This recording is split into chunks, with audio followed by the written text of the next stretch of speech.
آج اگر ہم اسلامی دنیا پر نظر ڈالیں تو ایک عجیب منظر سامنے آتا ہے۔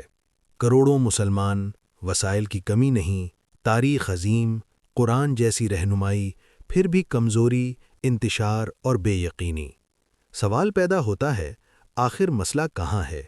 کیا دشمن بہت طاقتور ہیں یا ہم بہت کمزور ہو چکے ہیں؟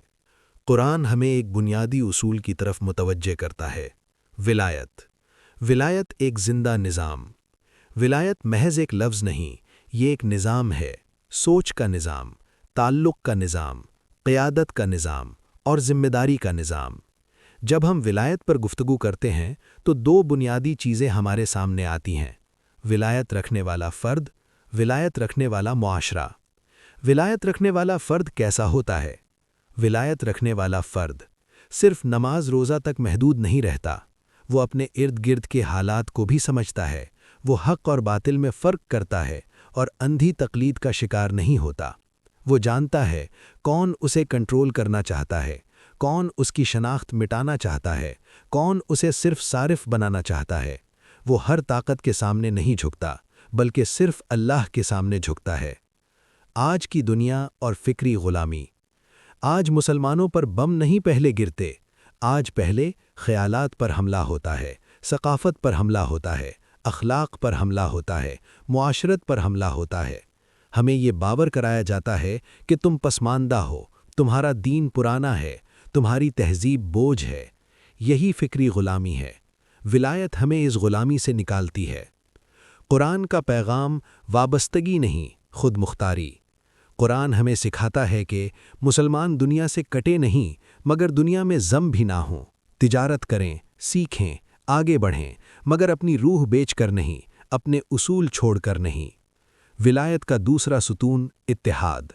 اگر ولایت کا ایک ستون خود مختاری ہے تو دوسرا ستون اتحاد ہے۔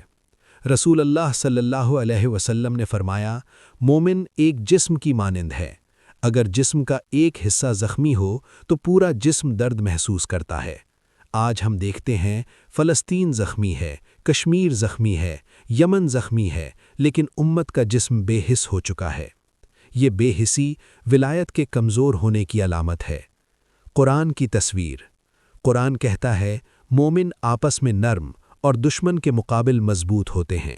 آج الٹ ہو چکا ہے، ہم اپنوں کے لیے سخت اور دشمن کے لیے نرم ہیں۔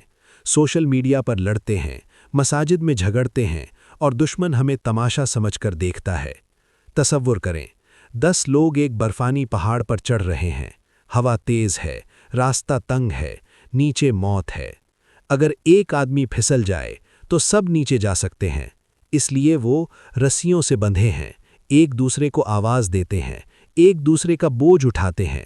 یہی ولایت ہے، گرنے نہ دینا، اکیلا نہ چھوڑنا، کمزور کو مضبوط بنانا۔ ولایت فردی، اصل انقلاب۔ ولایت کا آغاز حکومت سے نہیں ہوتا، دل سے ہوتا ہے۔ جب ایک نوجوان یہ کہے، میں جھوٹ نہیں بولوں گا، میں ظلم کا ساتھ نہیں دوں گا، میں حق کے خلاف خاموش نہیں رہوں گا، تو یہی فرد پورے معاشرے کو بدل دیتا ہے۔ بہشت ولایت کیا ہے؟ بہشت ولایت وہ معاشرہ ہے جہاں لوگ ایک دوسرے کے خیرخواہ ہوں، کمزور محفوظ ہو، قوی ذمہ دار ہو اور قیادت اللہ کے قانون کی تابع ہو۔ یہ کوئی خیالی دنیا نہیں، یہ قرآن کا وعدہ ہے۔ انجام، امید۔ اگر ہم اپنی پہچان یاد کر لیں، ولایت کو زندہ کر لیں اور اتحاد کو اپنا ہتھیار بنا لیں تو اللہ فرماتا ہے، حزب اللہ ہی غالب آئے گی۔ یہی ہے بہشت ولایت۔